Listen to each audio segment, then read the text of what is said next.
عبداللہ بن عباس رضی اللہ عنہ سے ہی مروی ہے، فرماتے ہیں ایک مرتبہ نبی پاک صلی اللہ علیہ وسلم بیت الخلاء میں داخل ہوئے تو میں نے آپ کے لیے وضو کے پانی رکھ دیا، وضو کا پانی رکھ دیا۔ آپ نے فرمایا کس نے رکھا ہے؟ کون ہے یہ عبداللہ بن عباس؟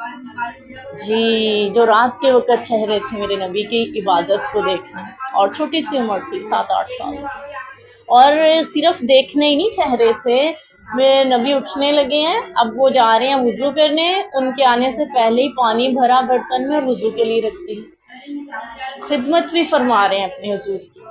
تو کتنی بڑی سعادت بھی حاصل کر رہے ہیں۔ آپ صلی اللہ علیہ وسلم اس قدر خوش ہوئے، اپنے بچے کی کس نے رکھا؟ آپ کو بتلایا گیا، یعنی سیدہ میمونہ نے غالباً بتلایا، تو آپ نے فرمایا اللہ اس کو دین کی سمجھ عطا فرما۔ آپ اس قدر خوش ہوئے کہ دل سے، جس کو کہتے ہیں نا دعا نکلی، بن کہے کوئی آپ کی خدمت کرے دل سے دعائیں نکلتی ہیں۔ اس لیے ماں باپ سے جب ہم کہتے ہیں نا امی میرے لیے دعائیں کریں،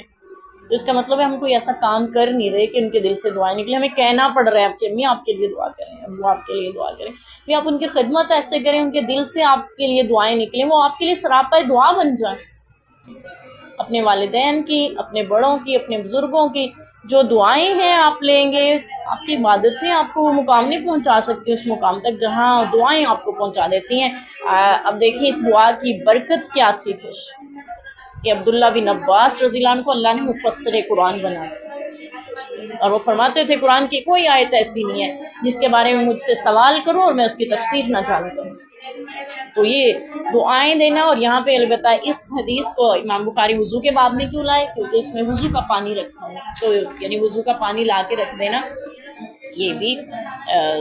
جائز ہے، آپ رکھ سکتے ہیں، یعنی اس کا ذکر آ رہا ہے اس لیے انہوں نے اس کو اس میں ذکر کر دیا۔ تو اپنے والدین کو وضو بھی کروا سکتے ہیں، جیسے سردی کا موسم ہوتا ہے نا،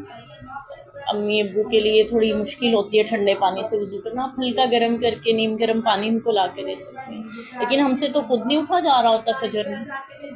وہ بیچارے کہہ کے تھک جاتے ہیں کہ اٹھو نماز پڑھ، ہماری آنکھ نہیں کھل کے دے رہی ہوتی، تو عبداللہ بن عباس کے اسوہ کو سامنے رکھیں، اٹھنا مشکل نہیں لگے گا انشاءاللہ، پھر خدمت کرنا بھی مشکل نہیں لگے گا انشاءاللہ، پھر دعائیں لینا کہنا نہیں پڑے گا انشاءاللہ، خود ہی آپ کے لیے ہر طرح کی دعا اور اللہ کی ہر طرح کی رحمت منتظر ہوگی آپ کے لیے انشاءاللہ۔ تو اللہ تعالیٰ ہمیں ان کے اسوہ کو ہمیں اپنے لیے نمونہ بنانے کی توفیق دے، جہاں ہم اور دو چیزیں سیکھتے ہیں اللہ کرے ہم ان کو بھی سیکھیں، ان کو بھی ذکر کریں کہ یہ ہیں وہ جن کو بولا جانا چاہیے، جن پہ بات ہونی چاہیے، جن کے اسوہ کو سیکھنا چاہیے، اپنے بچوں کو سکھانا چاہیے، ان کے تذکرے کریں گے تو ایمان بھی تازہ ہوگا، ان کے تذکرے کریں گے تو ہمیں بھی پتہ چلے گا ہماری زندگی کس نہج پہ ہم نے گزارنی ہے انشاءاللہ۔